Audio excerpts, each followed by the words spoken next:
What if I told you that the most important equation in modern AI is basically just a weighted average? Every time ChatGPT writes a sentence, every time Google understands your search query, a deceptively simple operation called attention is doing the heavy lifting.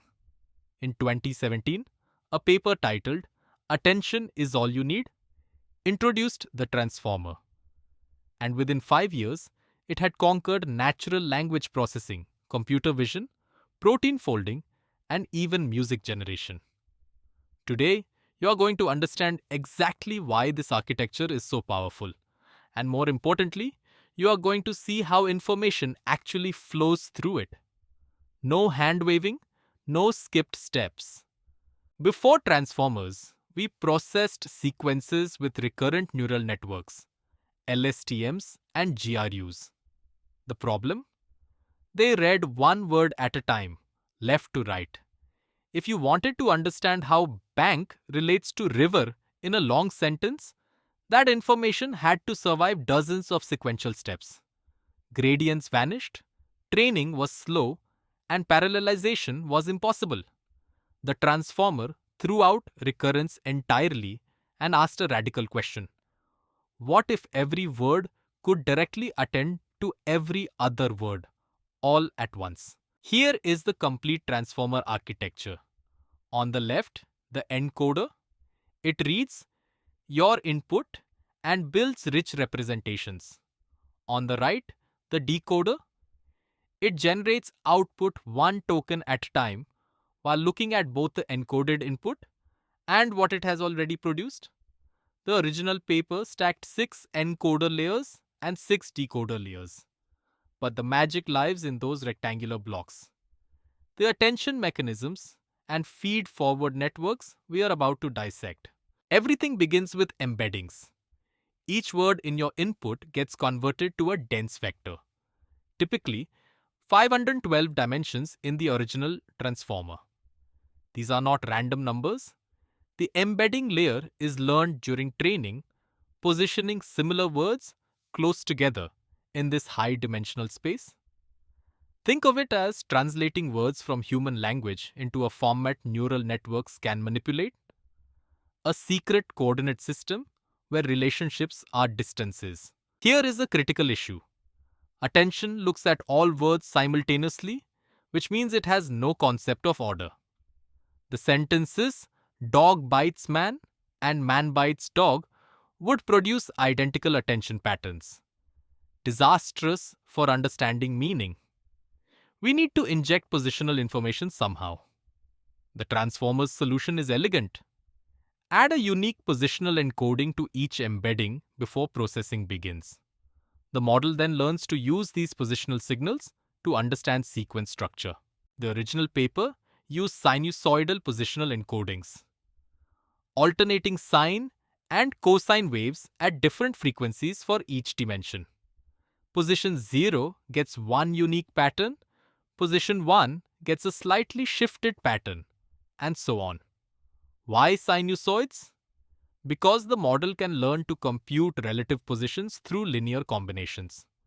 Position 5 minus position 3 can be expressed as a rotation in this wave-based system. Newer models like BERT learn positional embeddings directly, but the sinusoidal approach remains beautifully interpretable. Now for the heart of the transformer. Attention answers a simple question. When processing one word, how much should I focus on every other word in the sequence?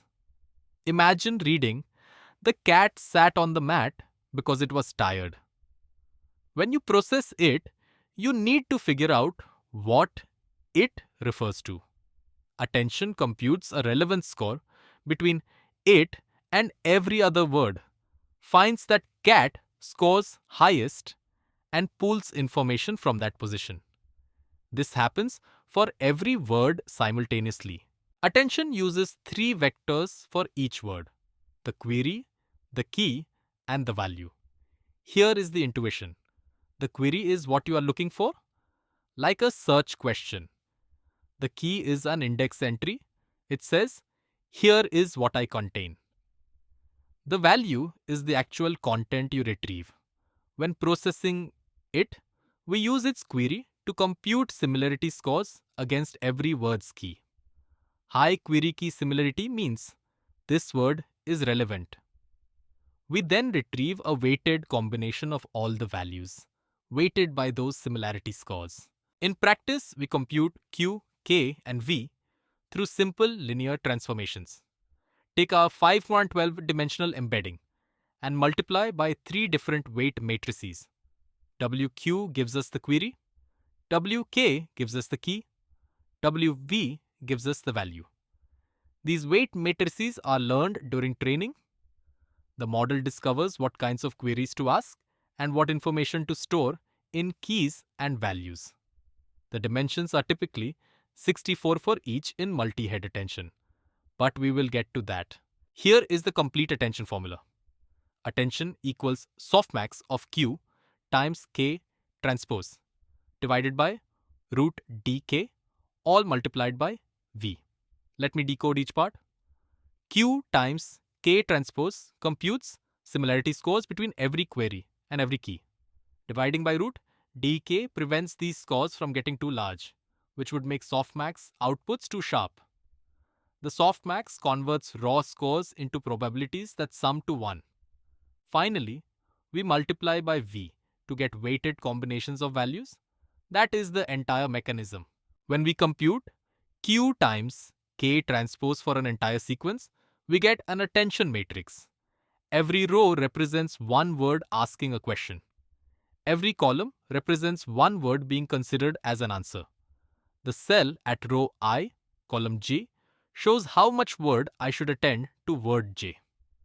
After softmax, each row becomes a probability distribution. This matrix is incredibly interpretable. We can literally see what the model is paying attention to. Why divide by root dk? Consider what happens without scaling. If our vectors have 64 dimensions with variance 1, the dot product of two random vectors will have variance 64. These large values push softmax into regions where gradients nearly vanish. One score dominates and nothing else gets learned. Dividing by root 64, which is 8, restores variance to 1 and keeps softmax in a learnable regime. It is a small detail that makes training actually work. Single attention has a problem. It compresses all relationship types into one representation. But words relate in multiple ways. Bank relates to river through location semantics, to money through financial meaning, and to deposited through grammatical structure. Multi-head attention runs multiple attention operations in parallel. Each head learns to capture different relationship types. 8 heads means 8 different ways of asking, what should I attend to? Mechanically, multi-head attention works like this. Instead of one set of Q, K, V projections with 512 dimensional outputs, we have 8 sets of projections with 64 dimensional outputs each. Each head performs its own attention computation independently. After all heads finish, we concatenate their outputs. 8 64-dimensional vectors becoming one 512-dimensional vector. A final linear projection mixes information across heads. Crucially, this costs the same compute as single head attention with full dimensions. Research has shown that different heads genuinely specialize. In English language models, some heads learn to attend to the previous word, useful for big-rim style patterns.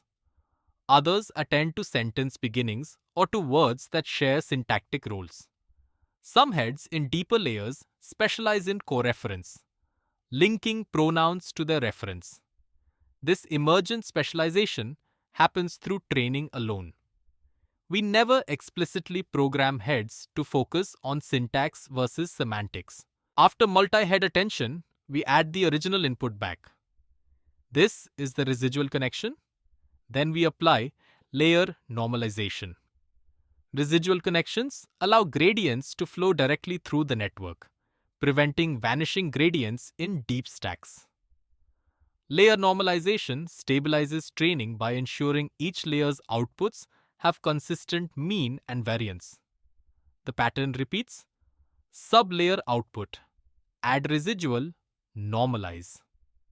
This add and norm block appears twice in each encoder layer. After attention, each position passes through a feed-forward network. Two linear layers with a ReLU activation between them. The interesting part, this FFN is applied identically and independently to each position. It does not mix information across positions. Attention already did that. The FFN expands dimensionality from 512 to 2048, applies ReLU, then compresses back to 512. Think of it as a learned transformation that processes the attention-refined representation. Let us assemble one complete encoder layer. Input embeddings with positional encoding, enter the multi-head self-attention sublayer. Add residual and normalize. Then through the position-wise feed-forward network. Add residual and normalize again. That output becomes the input to the next encoder layer.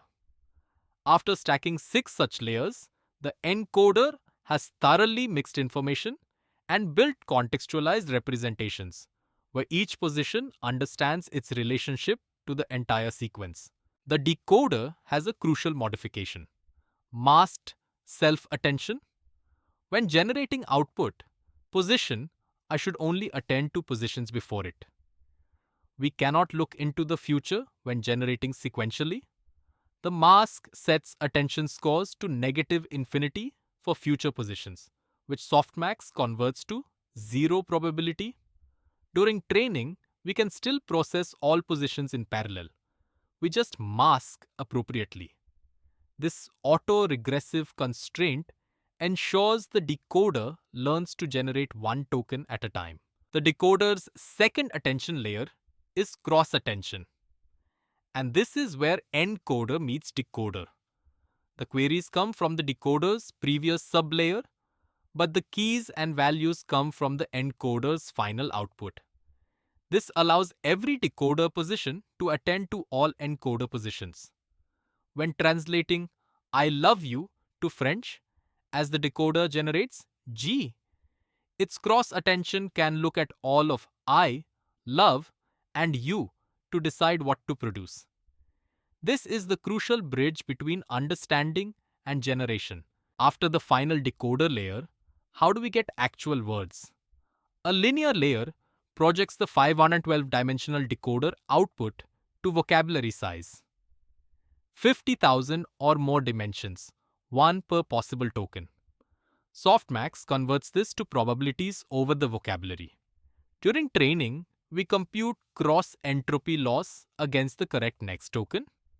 During inference, we can pick the highest probability token, greedy decoding, sample proportionally, temperature sampling, or use beam search to maintain multiple hypotheses.